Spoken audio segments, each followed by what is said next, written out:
بسم اللہ الرحمن الرحیم۔ السلام علیکم محترم ناظرین و سامعین، آپ سن رہے ہیں دیوتا۔ تو آئیے بڑھتے ہیں کہانی کی جانب۔ اتنی بڑی کامیابی نے اسے مرینا کے سامنے جھکا دیا۔ وہ بولی، آج کے بعد کوئی تمہاری حب الوطنی پر شبہ نہیں کرے گا۔ تمام اعلیٰ حکام اور فوجی افسران تم پر اسی طرح بھروسہ کریں گے جس طرح جان لیمبوڈا پر کیا کرتے تھے۔ اب اگلا قدم ٹرانسفارمر مشین کے نقشے کی طرف اٹھاؤ گے۔ بے شک میں چاہتا ہوں کہ نئی مشین تیار ہو، کوشش یہ کی جائے کہ اسی پرانے ڈھانچے سے نئی تیار ہو جائے۔ پرانا ڈھانچہ کام آئے تو لاگت کم آئے گی اور مشین کم سے کم وقت میں تیار ہو جائے گی۔ میں اس سلسلے میں جلد ہی نیوی کے اعلیٰ افسران سے گفتگو کروں گا، ہمیں مشین کے نقشے کا بلو پرنٹ مل جائے گا۔ اسی وقت فون کی گھنٹی بجنے لگی۔ جنرل نے ریسیور اٹھا کر پوچھا، ہیلو، کون؟ دوسری طرف سے اس کی بیوی کی آواز سنائی دی۔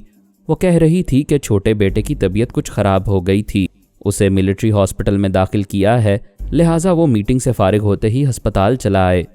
اگر اس وقت جنرل کی بیوی فون نہ کرتی تب بھی مرینا اس عورت کے دماغ میں کسی طرح پہنچ جاتی، کیونکہ بیوی کے ذریعے میاں کو کمزور بنانے کا ارادہ تھا تاکہ جنرل واسکو ڈی کبھی اس کے خلاف سر نہ اٹھائے اور ہمیشہ تابعدار بن کر رہا کرے۔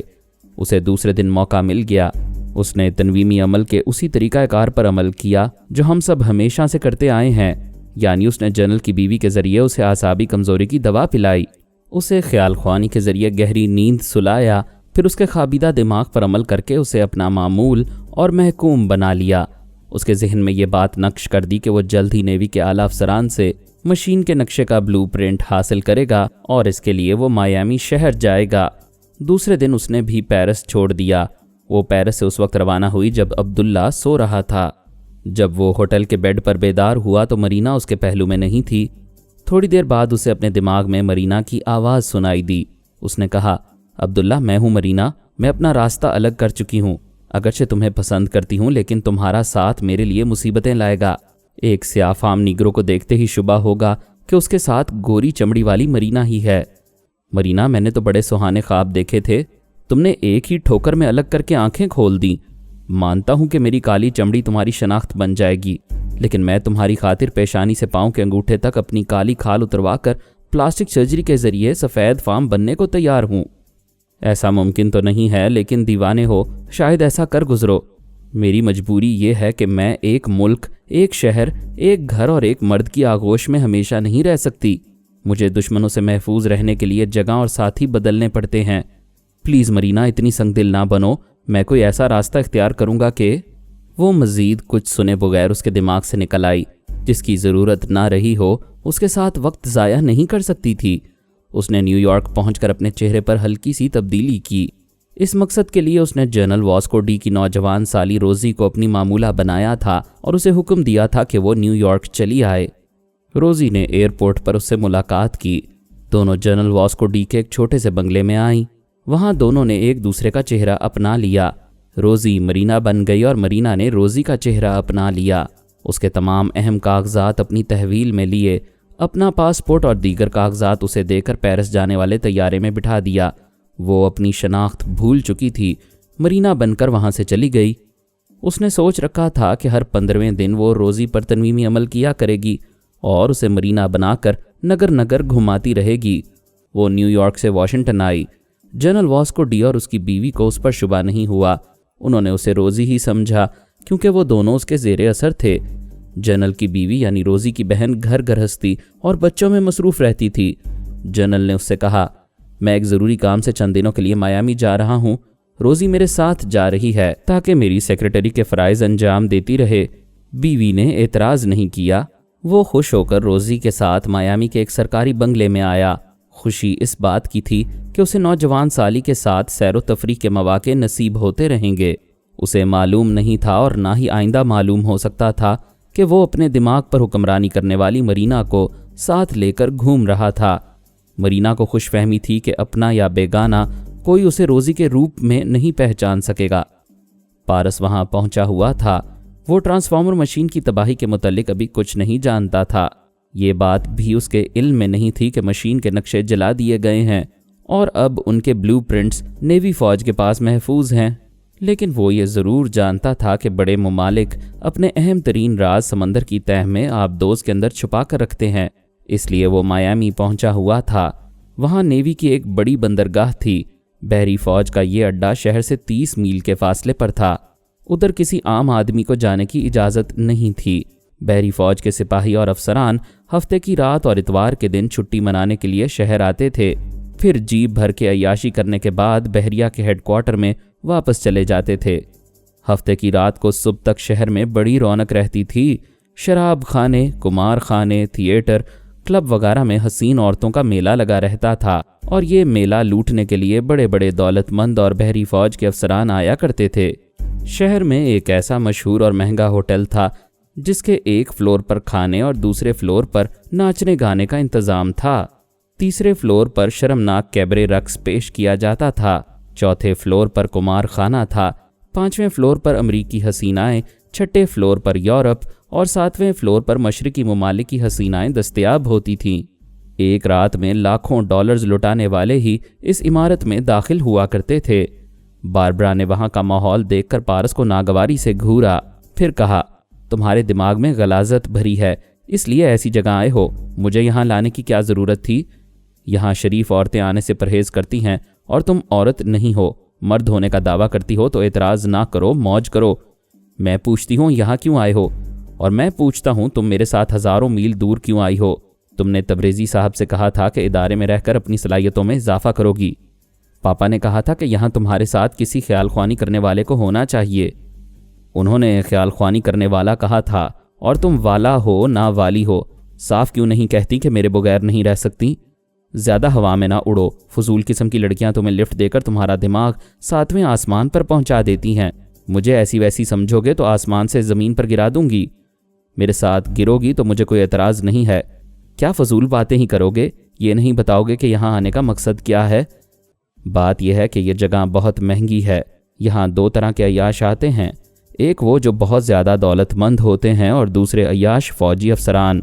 यहाँ जो अय्याश नज़र ना आए, शराब पीता हुआ दिखाई ना दे तो समझ लेना कि वो बहरी फौज का जासूस है। तुम मेरी मालूमात में इजाफा कर रहे हो। ये जासूस हम जैसे गैर मुल्कियों की टोह में रहते हैं। तुम ज़रा सी कोशिश से बहरी फौज के सुराग रिसानों को पहचान लोगी। वो बार की एक मेज़ के अतराफ आकर बैठ गए। पारस ने पूछा, क्या पियोगी? क्या दिमाग चल गया है? शराब खाने में पीने की बात पूछ रहे हो? वेटर उनके पास आकर अदब से खड़ा हो गया। पारस ने कहा, एक कोल्ड ड्रिंक और एक विस्की का लार्ज ग्लास। वेटर हुक्म की तामील के लिए चला गया। वो मेज़ पर झुककर आहिस्तगी से बोली, अगर तुमने शराब को हाथ भी लगाया तो मैं अभी पापा से राबता करूंगी। वो महज इतना ही जानती थी कि पारस जहरीला है। उसने इस पहलू पर गौर नहीं किया था कि जो जहर को हजम कर लेता है उसके लिए शराब सिर्फ सादा पानी के बराबर होगी। वो आजिज़ी से बोला, प्लीज़ पापा से शिकायत ना करना, मैं थोड़ा सा गम गलत करना चाहता हूँ। बकवास ना करो, तुम्हें क्या गम हो सकता है? तुम मुझे अय्याश समझती हो, मगर यकीन नहीं करोगी कि मेरे अंदर एक मोहब्बत करने वाला दिल है जो सिर्फ एक लड़की के लिए धड़कता है। कौन है वो लड़की? मैंने उसे दिल के तहखाने में छुपा रखा है। उसका नाम ना पूछो। क्यों ना पूछूं? तुम्हें बताना होगा। वेटर कोल्ड ड्रिंक, विस्की और बर्फ़ वगैरह ले आया। वो सब कुछ मेज़ पर रखकर चला गया। पारस ने विस्की में बर्फ़ के टुकड़े डाले, फिर ग्लास उठाने लगा। बारबरा ने उसका हाथ पकड़ लिया। वो बोला, मोहब्बत से हाथ पकड़ा है तो छोड़ ना देना। वो हाथ छोड़कर बोली, शट अप, इधर मुझसे लिफ्ट ले रहे हो और उधर किसी लड़की के गम में पी रहे हो। उसने तुम्हारी आदतें देखकर ही तुम्हें ठुकराया होगा। उसने ग्लास उठाकर मुंह से लगाया, फिर एक ही सांस में उसे खाली करके मेज़ पर रख दिया। वो हैरत से आंखें फाड़ कर बोली, ऐसे पियोगे तो यहाँ से उठने के काबिल भी नहीं रहोगे। मैं साफ कह देती हूँ, बहकने लगोगे तो मैं छोड़कर चली जाऊंगी। उसने वेटर को बुलाकर कहा, 2 लार्ज ग्लास ले आओ और ज़रा जल्दी जल्दी आते जाते रहा करो। बारबरा ने वेटर के जाते ही कहा, बाय गॉड, तुम मदहोशी में अपना पोल खोलोगे, मिलिट्री इंटेलिजेंस वालों को अपने पीछे लगा लोगे। ऐसा कोई नाजुक वक्त आए तो बेवफाई ना करना, अपनी बाहों में मुझे छुपा लेना। पारस, आदमी बनो, तुम्हारी जुबान कुछ लुढ़खड़ाने लगी है। बात यह है मेरी जान के, खबरदार मुझे मेरी जान ना कहना। चलो नहीं कहूँगा। बात असल में यह है कि इस माहौल में पीना और नशे में नज़र आना ज़रूरी है, वरना जासूस शुबा करते हुए सोचेंगे कि हम नेक बंदे यहाँ क्या लेने आए हैं। इसके लिए पीना ज़रूरी नहीं, यहाँ के कुमार खाने में चलकर जुआ खेलो, कोई शुबा नहीं करेगा। वो मेज़ पर झुककर आहिस्तगी से बोला, मेरे अंदर आओ। उसने फौरन ही ख्याल ख्वानी की परवाज़ की, फिर उसके दिमाग में आकर बोली, क्या बात है? पारस ने कहा, ये तुम्हारे दाएं जानिब वाली मेज़ पर जो शख्स है उस पर तवज्जो दो। इस माहौल में उसे शराब पीनी चाहिए, ये तुम्हारी तरह कोल्ड ड्रिंक पी रहा है। बारबरा ने कनखियों से देखा। एक सेहतमंद शख्स एक औरत के साथ बैठा हुआ था। वो कोल्ड ड्रिंक की चुस्कियां ले रहा था। देखने वाला तमाशा ये था कि औरत शराब पी रही थी और मेज़ के नीचे अपना एक पैर उठाकर उस शख्स के घुटनों पर रखकर उसे छेड़ रही थी, उसके जज्बात को भड़का रही थी। ऐसे ही वक्त वो शख्स एकदम से चौंक गया, कुर्सी पर सीधा होकर बैठ गया, एक हाथ से सर पकड़कर आसपास दूर तक बैठे हुए लोगों को मतलाशी नज़रों से देखने लगा। पारस ने मेज़ पर झुककर बारबरा से सरगोशी में पूछा, क्या तुम उस शख्स के दिमाग में गई थी? वो बोली, मैंने उसकी आवाज़ ही नहीं सुनी है, दिमाग में कैसे जा सकती हूँ? तुम उसका अंदाज देख रही हो, उसकी हरकतों से यूं लगता है कोई उसके दिमाग में आना चाहता है। वो सांस रोककर उस आने वाले शख्स को ताड़ने की कोशिश कर रहा है। इसका मतलब है पारस, यहाँ कोई टेलीपैथी जानने वाला मौजूद है। कौन हो सकता है? ये सुपर मास्टर की नगरी है, विकी सोल के मुतल्लिक ही सोचा जा सकता है। अगर विकी सोल नहीं कोई और है तो समझ लो दूसरी तंजीम के लोग भी नक्शे की तलाश में यहाँ आ चुके हैं। यानी वो तुम्हारी तरह सोच रहे हैं कि पूरी ट्रांसफॉर्मर मशीन को तबाह करने से कुछ हासिल ना होगा। अली ने भी उस मशीन के बुरी तरह परखचे उड़ा दिए थे, उन्होंने दूसरी तैयार कर ली। पारस ने कहा, असल चीज़ उसका नक्शा है। ये मालूम करना भी फजूल है कि उस नक्शे के कितने ब्लूप्रिंट्स तैयार किए गए हैं और उन्हें कहाँ कहाँ छुपाया गया है। जिस तरह एक मशीन की तबाही के बाद दूसरी मशीनें तैयार होती रहीं, उसी तरह दर्जनों नक्शे जलाए जाने के बावजूद फिर कोई नक्शा कहीं ना कहीं ज़रूर होगा। जब लाख जतन के बाद भी दुश्मनों के पास नक्शा मौजूद रहेगा तो फिर यहाँ क्या करने आए हो? यहाँ आने के दो मकासद हैं। एक तो ये कि अब उस मशीन का एक नक्शा बाबा साहब के दायरे में भी रहना चाहिए ताकि दुश्मन मुल्क टेलीपैथी जानने वालों की फ़ौज पैदा करे तो उनके मुकाबले में हमारे पास भी ख्याल ख्वानी करने वालों की कमी ना हो। हम भी ख़ानदानी मनसूबाबंदी को बालाए ताक रखकर टेलीपैथी के बच्चे पैदा करते रहें। यहाँ आने का दूसरा मकसद क्या है? यह है कि तुम्हारे साथ दिन रात वक्त गुजारता रहूं और ये साबित करता रहूं कि लाख इनकार के बावजूद तुम्हारा दिल मेरे लिए धड़कता रहता है। तुम सारी ज़िंदगी ऐसी बकवास करते रहोगे मगर कुछ हासिल नहीं कर सकोगे। बेहतर है काम की बातें किया करो। पारस गुफ्तगू के दौरान उस शख्स को देख रहा था जिसने अपने दिमाग में किसी को महसूस किया था।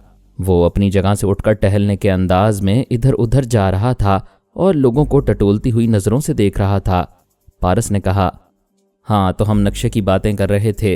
इस सिलसिले में मेरा एक आइडिया है। वो आइडिया क्या है? यह है कि नक्शा देखकर ट्रांसफॉर्मर मशीन बनाई जाती है। सुना है 80 लाख डॉलर खर्च होते हैं। खामखा इतनी बड़ी रकम खर्च की जाती है। हम $1 भी खर्च किए बगैर टेलीपैथी जानने वाले पैदा कर सकते हैं। वो कैसे? ऐसे कि तुम खुद को औरत तस्लीम नहीं करती हो। आइंदा भी तस्लीम नहीं करूँगी। नक्शे की बात करते करते मुझ पर क्यों आ गए? सुनो तो सही, तुम कभी शादी भी नहीं करोगी? कभी नहीं करूँगी। बच्चे तो पैदा करोगी, बकवास करोगे तो मुंह नोच लूँगी। भाई मैं गुनाह करने और नाजायज़ बच्चे पैदा करने की बात नहीं कर रहा हूँ। अगर ट्रांसफॉर्मर मशीन का वो नक्शा घोल कर तुम्हें पिला दिया जाए और तुम्हारे पाँव भारी हो जाएं तो टेलीपैथी जानने वाले बच्चे पैदा होते रहेंगे। तुम्हें शर्म नहीं आती ऐसी बातें करते हुए? और तुम्हें शर्म नहीं आती मर्द कहलाते हुए? तुम मेरा मुस्तकबिल तारीख बना रही हो। मैं और तुम्हारा मुस्तकबिल तारीख बना रही हूँ। हाँ ये तो लिख लो कि देर सवेर तुम मेरी घरवाली ज़रूर बनोगी। इसके बाद औलाद का मसला पैदा होगा क्योंकि औलाद के मामले में जो का अंजाम सब ने देखा है। लिहाजा अपनी आइंदा नस्ल जारी रखने का यही एक तरीका है कि नक्शा घोलकर तुम्हें पिलाकर तुम्हारे पाँव भारी किए जाएं। वो हंसने लगी, फिर बोली, जब मुझे ज़्यादा गुस्सा आता है तो मैं हंसने लगती हूँ। वैसे भी पागलों की बातों पर हंसते रहना ही दानिशमंदी है। उसने दूसरा ग्लास उठाकर होंठों से लगाया, फिर उसे भी एक सांस में खाली कर दिया। वो बोली, पारस यहाँ किसी टेलीपैथी जानने वाले की मौजूदगी का यकीन हो चुका है। अगर वो तुम्हारी मदहोशी से फ़ायदा उठाएगा, तुम्हारे दिमाग में आएगा तो उसे तुम्हारी हकीकत मालूम हो जाएगी, मैं भी जाहिर हो जाऊंगी। वो उसे नशीली आंखों से देखता हुआ बोला, यही तो मैं चाहता हूँ कि कोई मेरे अंदर आए, इस तरह मालूम हो जाएगा कि वो कौन है। वाकई मैंने इस पहलू पर गौर नहीं किया था। तुम उल्टी सीधी हरकतों से भी कोई ना कोई फ़ायदा उठाते रहते हो। पारस ने एक समत देखकर कहा, बड़ी ज़बरदस्त है। कौन? बारबरा ने उधर देखा। एक हसीन औरत एक अधेड़ उम्र मर्द के साथ थी, अपने साथी के साथ मेज पर से उठ रही थी। उसके हाथ में हाथ डाले बड़े नाजो अंदाज से चलती हुई आ रही थी। इस शराब खाने से निकलकर होटल के दूसरे फ्लोर पर जाने के लिए पारस और बारबरा के करीब से गुजरना जरूरी था। जब वो करीब से होकर गुजरी तो पारस ने एक गहरी सांस ली। बारबरा ने कहा, बहुत ही छिचोरे हो, जिस हसीना को देखते हो सर्द आह खींचने लगते हो। मैं सर्द आह नहीं खींच रहा था, उस गुजरने वाली को सूंघ रहा था। वो मरीना थी। क्या? वो चौंक कर सीधी बैठ गई। वो बोला, ये बैठने का नहीं उठने का वक्त है, उसका पीछा करो। ये मालूम करना चाहिए कि वो किसके साथ है और क्या करती फिर रही है। तुम भी चलो, मैंने निकाह नहीं पढ़वाया कि हर जगह तुम्हारे साथ चलता रहूं। उठोगे या गिरेबान पकड़ कर उठाऊं? मैं नशे में लुढ़खड़ाऊंगा तो तुम तमाशा बन जाओगी। मरीना बार के दरवाजे से बाहर जा रही थी। बारबरा को तन्हा ही उसके पीछे जाना पड़ा। पारस सोचने लगा, मरीना ने शितारा से निजात पाने के बाद इस मुल्क में पनाह ली है। आखिर यहाँ की पैदावार है, इसी मुल्क के लिए काम करने आई है। यहाँ आकर अच्छा रूप बदला है। उसे खुशफहमी थी कि कोई उसे नहीं पहचान सकेगा और खुशफहमी पारस को भी थी। वो भेस बदलने के बाद अक्सर भूल जाता था कि उसके दीदे सांप की तरह साकित रहते हैं और वो पलकें झपकना भूल जाता है। मरीना ने उसके करीब से गुजरते हुए कोई गैर मामूली सी बात महसूस की। जनरल वास्को डी के साथ आगे बढ़ते हुए सोचने लगी, वो शख्स कुछ अजीब सा लग रहा था, दूसरों से कुछ मुख्तलिफ सा मालूम हो रहा था। आखिर क्या बात है जो मुझे खटक रही है? वो शराब खाने से निकलकर लिफ्ट में आई। ऊपर कुमार खाने वाली मंजिल पर जाना चाहती थी। बारबरा भी लिफ्ट में आई। जब वो ऊपर जाने लगी तो मरीना की समझ में आया कि वो शख्स पलके नहीं झपक रहा था। उसे जरा दूर से आकर पारस के करीब से गुजरने में चंद सेकंड लगे थे। इतनी सी देर में पलकें झपकी नहीं जाती हैं, लेकिन उसके दीदों के साकित रहने में अजीब सी बात थी, जैसे सांप साकित होकर देख रहा हो। वो एकदम से चौंक कर बोली, मैं वापस बार में जाऊंगी। जनरल ने पूछा, क्या बात है? मैंने वहां एक शख्स को देखा है, वो कुछ जाना पहचाना सा लग रहा था। लिफ्ट रुक गई। दरवाज़ा खुलते ही बारबरा बाहर आई। दरवाज़ा बंद हो गया। वो लिफ्ट फिर नीचे जा रही थी। बारबरा ने ख्याल ख्वानी की छलांग लगाई। पारस के दिमाग में कोड वर्ड्स अदा करके बोली, शायद मरीना को तुम पर शुबा हुआ है, वो बार में वापस आ रही है। वो मुझ पर शुबा कर रही है। ओ गॉड, मैं शायद पलके नहीं झपक रहा था। क्या उसने मेरे साथ तुम्हें नहीं देखा था? वो मेरे पीछे से आ रही थी, इसलिए मेरी सूरत नहीं देखी थी, गालिबन इसलिए लिफ्ट में पहचान ना सकी। उसी वक्त मरीना आ गई। पारस ने सर उठाकर पलकें झपकते हुए उसे सवालिया निगाहों से देखा। वो बोली, क्या मैं यहाँ बैठ सकती हूँ? ज़रूर, मुझे खुशी होगी। ये मेरे बहनोई हैं, फौज में जनरल हैं। पारस ने कुर्सी से उठकर मुसाफहा किया। वो बोला, मेरा नाम जॉन वास्को डी है, ये मेरी साली रोज़ी है। उसने बैठने के लिए कहा, फिर पूछा, आप लोग क्या पीना पसंद करेंगे? तब मरीना ने ध्यान दिया कि पारस के सामने विस्की का ग्लास रखा हुआ था। वो एक कुर्सी पर बैठकर बोली, आप मुझे कुछ जाने पहचाने से लग रहे थे, क्या अब नहीं लग रहा हूँ? हाँ, वो बात यह है कि वो साहब शराब नहीं पीते और आप पी रहे हैं। इत्तफाक से पहले मैं भी नहीं पीता था, अब ये बुरी आदत पड़ गई है। पहले मेरी मूछें दाढ़ी थीं, अब मैदान सफ़ा चट है, इसीलिए आप मुझे पहचानने में दुश्वारी महसूस कर रही हैं। वैसे मैं आपको पहचान रहा हूँ। मरीना ने ताज्जुब से पूछा, आप मुझे कैसे पहचानते हैं? क्या पहले कभी देखा है? कई बार देखा है, आप जैसी हसीन लड़कियां ख्वाबों में नजर आती रहती हैं। मरीना और जनरल हंसने लगे। पारस ने एकदम से धमाका करने के अंदाज में कहा, आप तो बिल्कुल मरीना की तरह हंसती हैं। मरीना की हंसी एक झटके से रुक गई। उसने हैरानी और परेशानी से पूछा, कौन मरीना? मैंने परसों उसे पेरिस में देखा था, वो एक स्याह फाम नीग्रो के साथ थी। मरीना अंदर से घबराने लगी। उसने पूछा, आप मरीना को कैसे जानते हैं? मैं तो स्याह फाम अब्दुल्ला को भी जानता हूँ, मगर कैसे? मैं पर्ल के डाइनिंग हॉल में खाना खा रहा था, मेरे साथ वाली मेज़ पर वो उस कलोटे के साथ बैठी हुई थी। ऐसी हसीन दोशीज़ा को एक काले हबशी के साथ देखकर मेरा दिल जल गया। उसने किसी बात पर हंसते हुए एक अदाए नाज से जुल्फ़ों को पीछे की तरफ झटका दिया। हाय, क्या शायराना अंदाज था। अभी आपने बिल्कुल यही अंदाज इख्तियार किया था। आपको कैसे मालूम हुआ कि उसका नाम मरीना था? उसके कलोटे साथी ने उसे मरीना कहकर मुखातिब किया था। फिर बेल बॉय ने आकर पूछा, क्या तुम्हारा नाम मरीना है? हाँ है। वो इतराफ़ करते ही चौंक गई। पारस ने इस अंदाज में उसकी तरफ झुककर अचानक पूछा था कि बेख्तियार जुबान से हाँ निकल गई। वो घूर कर बोली, कौन हो तुम? मैं अभी बता चुका हूँ, मुझे विकी ब्राउन कहते हैं।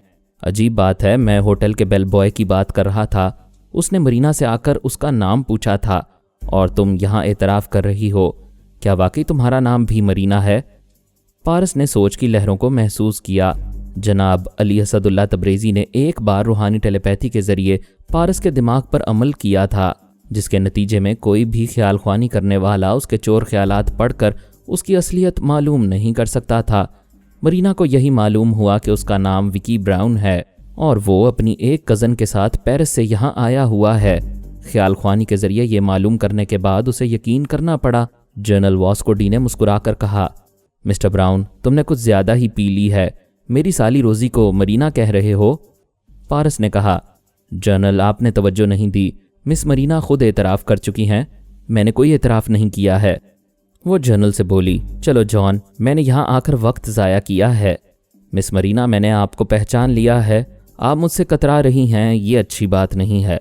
आपकी खूबसूरत हंसी का तसव्वुर लेकर पेरिस से यहाँ तक आया हूँ, आपको अपने कदरदान के सामने फिर उसी तरह एक बार हंसना चाहिए। वो जनरल के साथ जाने लगी। जनरल ने कहा, मैं हैरान हूँ। किस बात पर हैरान हो? यही कि तुम इस अंदाज में नहीं हंसा करती थीं। इसमें हैरानी की क्या बात है? मैंने अपने बहुत से अंदाज बदल दिए हैं, मेरी मर्जी है, मैं हंसने रोने के लिए कोई सा भी स्टाइल अपना सकती हूँ। लेकिन वो तुम्हें मरीना कह रहा था, यानी मैं तुम्हारी साली नहीं हूँ? साली ज़रूर हो, मगर मैं सोच रहा हूँ क्या उसने उसी मरीना का जिक्र किया है जो मुझसे राब्ता करती है? मरीना उसके दिमाग में पहुँच गई। उसकी सोच में बोली, मुझे अपनी साली के सामने मरीना और उसके राब्ते का जिक्र नहीं करना चाहिए और अब मुझे किसी भी मरीना की बात नहीं करनी चाहिए। विकी ब्राउन की हर बात को भूल जाना चाहिए। वो ताबेदार था, फ़ौरन ही पारस की तमाम बातें भूल गया। बारबरा ने ख्याल ख्वानी के ज़रिए पारस से पूछा, क्या मैं मरीना पर नज़र रखूं? सिर्फ मुझ पर नज़र रखो, मुझे नज़र लगाती रहो और मेरे पास चली आओ। वो ऊपरी मंजिल से उतर कर आ गई। उसके पास बैठकर बोली, मुझे यकीन है मरीना ने तुम्हें नहीं पहचाना होगा। वो नशे में लुढ़खड़ाती हुई ज़ुबान से बोला, मैंने मरीना के सामने तीसरा ग्लास खाली किया। उसे यकीन हो गया कि मैं वो नहीं हूँ जिसकी तलाश में वो आई थी। उसके मुतल्लिक कुछ मालूम हुआ? उस साली की बात क्या पूछती हो? वो साली एक जनरल की साली बनी हुई है। ये साली साली क्या बक रहे हो? क्या शराब दिमाग पर चढ़ गई है? वेटर ने चौथा लार्ज ग्लास ला कर रखा। वो गुस्से से बोली, मैं ये ग्लास तुम्हारे सर पर तोड़ दूंगी। वेटर, इसे उठाओ और वापस ले जाओ। इससे पहले कि वेटर उठाता, पारस ने उठाकर घटाघट पी लिया। वो दोनों हाथों से अपना सर पकड़कर रह गई। उसने नशे में झूमते हुए कहा, मेरी जान, अब तुम मुझे मेरी जान कहने से नहीं रोक सकोगी क्योंकि मैं नशे में हूँ। ओ गॉड, मैं क्या करूँ? तुम इस हालत में अपने पैरों पर चलकर कैसे जाओगे? तुम मेरी व्हीलचेयर हो, मुझे तुम्हारी गोद में बैठकर जाना है।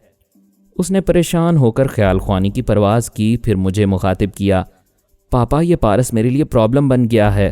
क्या वो तुम्हें परेशान कर रहा है? हम सबकी परेशानी का बायस बन रहा है। ये अपने साथ मुझे भी बेनकाब कर देगा। मौजूदा मिशन में हमारी नाकामी साफ नज़र आ रही है। बेटी, फिर तो तुम उसे गलत समझ रही हो। वो ऐसी कोई हरकत नहीं करेगा जिससे उसकी कारकर्दगी पर हर्फ आए। पापा, ये ऐसी हरकतें कर रहा है, ये आधी बोतल से ज़्यादा पी चुका है। मैंने हंसते हुए पूछा, क्या पी रहा है? शराब पापा, शराब। नशे में इसकी ज़ुबान लुढ़खड़ा रही है। हम एक बार में हैं, ये अपने पैरों पर चलकर नहीं जा सकेगा। मैं हंसने लगा। वो बोली, पापा आप हंस रहे हैं? बेटे, मैंने पारस के मुतालिक तुम्हें बहुत कुछ बताया था। शायद ये बताना भूल गया था कि शराब उसके लिए पानी है। उस जहरीले पर कोई नशा, कोई मोहलिक दवा असर नहीं करती है। वो तुम्हें उल्लू बना रहा है। अब जाओ। वो दिमागी तौर पर हाजिर हो गई, फिर उसे घूर कर देखने लगी। वो शराबी लहजे में बोला, तुम मुझे मोहब्बत से क्यों देख रही हो? मैं सोच रही हूँ तुम बहुत ज़्यादा नशे में हो। इस वक्त तुम्हें जितनी भी गालियाँ दूंगी वो तुम्हें सुनाई नहीं देंगी। क्यों बे उल्लू की दुम, गधे के बाप, और कौन सी गाली दूं? ठहरो, मैं सोच कर देती हूँ। वो सोचने के अंदाज में सर झुकाकर उसके दिमाग में आई, फिर बोली, बेटे, मैं तुम्हारी अम्मी लैला हूँ। उसने कहा, आदाब अम्मी, कैसे आना हुआ? बेटी, बुरी खबर है, तुम्हारे पापा को हार्ट अटैक हुआ है। वो एकदम से परेशान होकर कुर्सी पर सीधा हो गया। अम्मी, मेरे पापा कहाँ हैं? वो अस्पताल में हैं। किस अस्पताल में हैं? उस अस्पताल का नाम है तुम्हारी खोपड़ी। उल्लू गधे, क्या हुआ तुम्हारा नशा? पारस ने दोनों हाथों से सर को थाम कर इत्मीनान की सांस लेते हुए कहा, ओ खुदाया, तेरा लाख लाख शुक्र है, पापा खैरियत से हैं, मेरी तो जान ही निकल गई थी। फिर उसने मुस्कुराते हुए बारबरा के हाथ पर हाथ रखा और कहा, वेल डन, तुमने खूब चक्कर दिया। वो जवाबन मुस्कुराकर बोली, आज तुम्हें उल्लू गधा कहकर मैंने दिल की भड़ास निकाल ली। मैंने बुरा नहीं माना क्योंकि मैं गधा नहीं हूँ, लेकिन खबरदार गधे को गधा ना कहना, हमारी दुनिया के गधे बुरा मान जाते हैं। वो हंसती हुई बोली, अच्छा अब मरीना के मुतल्लिक बताओ। उसने एक फ़ौज के जनरल को फांस लिया है, यकीनन उसी नक्शे के चक्कर में यहाँ आई है। वो जनरल के दिमाग में रहकर भी नक्शा हासिल कर सकती थी, क्या ये खुद आकर अपने लिए ख़तरात को दावत नहीं दे रही है? हाँ, ऐसा कर रही है। शायद वो ये चाहती है कि नक्शा सीधा उसी के हाथ में आए। जनरल वास्को डी को शायद मालूम नहीं है कि मरीना उसकी साली रोज़ी बनी हुई है। तुम मालूम कर सकती हो। जनरल वास्को डी योगा का माहिर होगा। होने दो, तुम मरीना के पास जाओ, उसके सांस रोकने से पहले ही बोलो कि अगर वो तुम्हें दिमाग से भगाएगी तो तुम भी ऐलान कर दोगी कि वो एक जनरल की साली बनकर नक्शा हासिल करने आई है।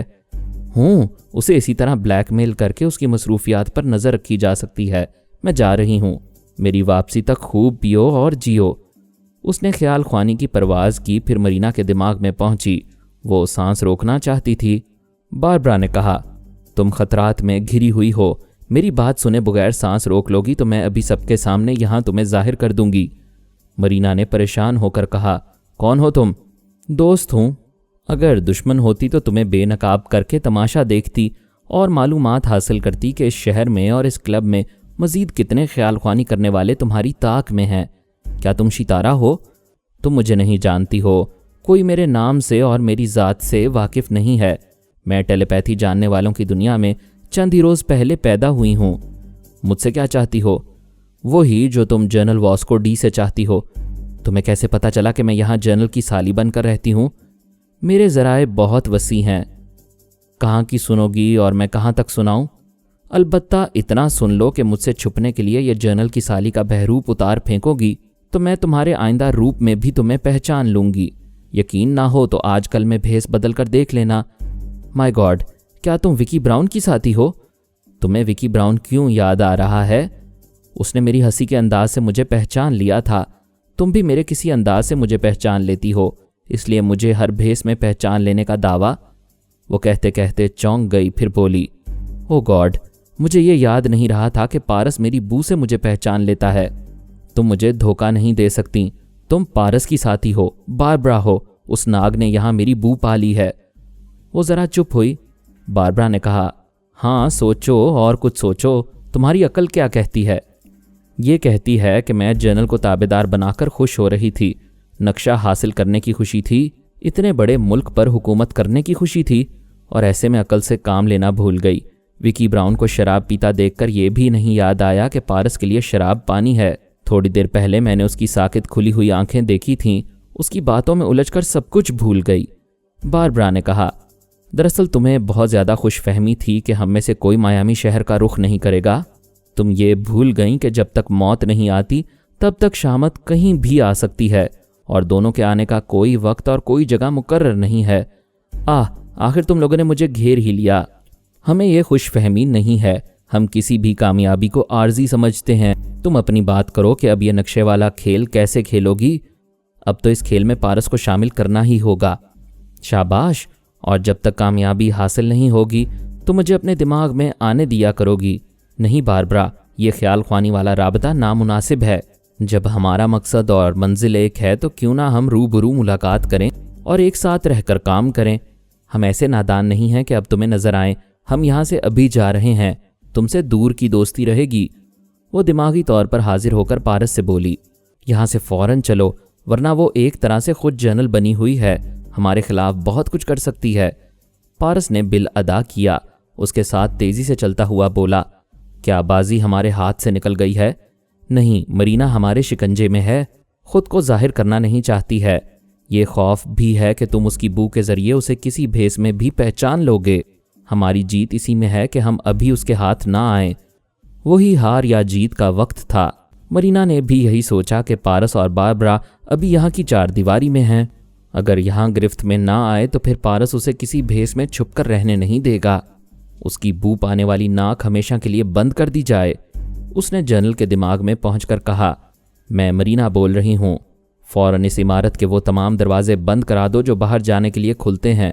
مرد ہو یا عورت، ایک شخص کو بھی باہر نہ جانے دو۔ جلدی کرو، اس حکم کی تعمیل کراؤ۔ جنرل نے ٹرانسمیٹر کے ذریعے اس ملٹری انٹیلیجنس کے آفیسر کو کال کیا جو خاص طور پر اس عمارت کی نگرانی پر مامور تھا، کیونکہ اس عمارت کے شراب خانے اور قمار خانے میں بحری فوج کے افسران آیا کرتے تھے۔ جنرل نے کہا، ابھی اطلاع ملی ہے کہ ایک غیر ملکی سیکرٹ ایجنٹ اس عمارت میں ہے، فوراً دروازے بند کراؤ اور کسی کو باہر نہ جانے دو۔